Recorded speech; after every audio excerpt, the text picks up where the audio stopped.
How does OCD affect the ability to love?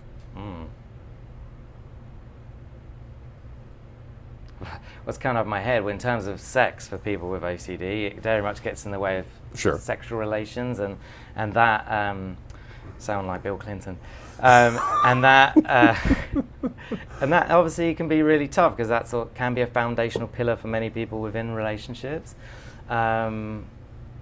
Yeah, I don't know. You stumped me there a bit. I think just overthinking, rumination, massively gets in the way of all kinds of love, whether that's friendship love, romantic love, parental love.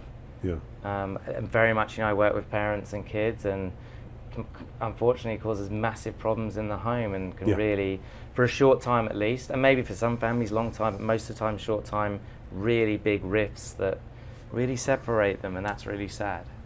So I think that's maybe how it gets in the way of love. Has OCD interfered before in your ability to love, even yourself? That might, and let me go to that exclusively, barring the other relations that you've had. How has OCD affected your view of yourself, your relationship with yourself over time? Hugely. I mean, OCD and other factors that I won't share in my life, but OCD 100% one of the main factors. I didn't like myself. I'd won I hadn't quite won the Hero Award in 2018, but a few months before that, I remember being I'd just done the first OCD camp, which was like one of the biggest achievements of my life. I love doing the camp. It's so much fun. And it's so impactful and meaningful being with those people for that period of time. And I came away like just completely detached from what I had done. And I remember telling my therapist and something else that had happened, that someone had kind of put me down, and the kind of look on her eyes when I was sharing it, of like, I could see the hurt in her eyes, and that really helped me connect. I was detached from how I was feeling and how critical I was being of myself. And we talked about it, and I managed that set. I said, actually, I'm proud of myself and what I've done. And that took a good 2-3 years of therapy to get to that point of actually, I'm proud of myself. And that's been an ongoing journey since then. And I learned compassion-focused therapy, and I'm always using that inner critic voice, or OCD. They're both very similar. When it's there, I try and bring up, so maybe I mess up and I'm such an idiot, and it's like, no, I'm human. And that's my go-to, is I'm human. And guess what? I'm gonna mess up again in the future, and that's okay. And for those who have OCD watching, is it okay to love yourself? Yeah, I think so. I think it's, no, why am I saying I think so? Yes, it's 100% okay. I don't know why I hesitated there. I think it's caveat of, I think if you've got trauma and stuff like that, and maybe you've had an extremely abusive past, I think it's incredibly hard to love yourself.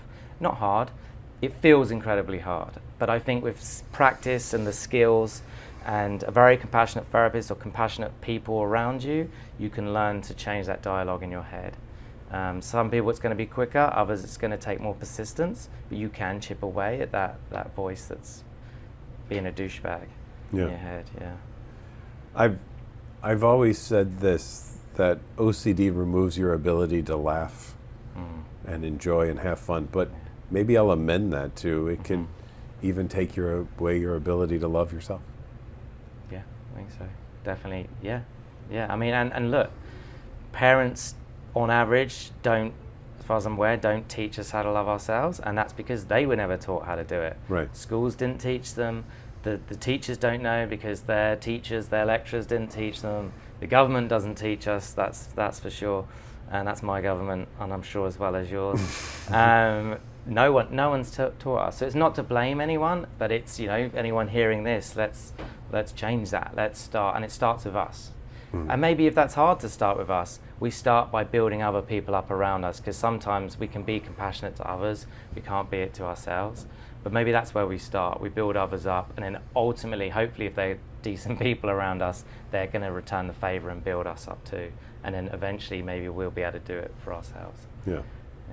Well, I can say, knowing the OCD community, you are loved. Thank you. By so many people who, I think, you have opened the door for folks who didn't know what they had. And when people have talked about community and looked for a voice, your podcast was sometimes the first thing that they ever heard, and that they learned that there's people out there like them. So on behalf of the community, thank you for what you've done. Yeah, Appreciate it very much. I appreciate you too.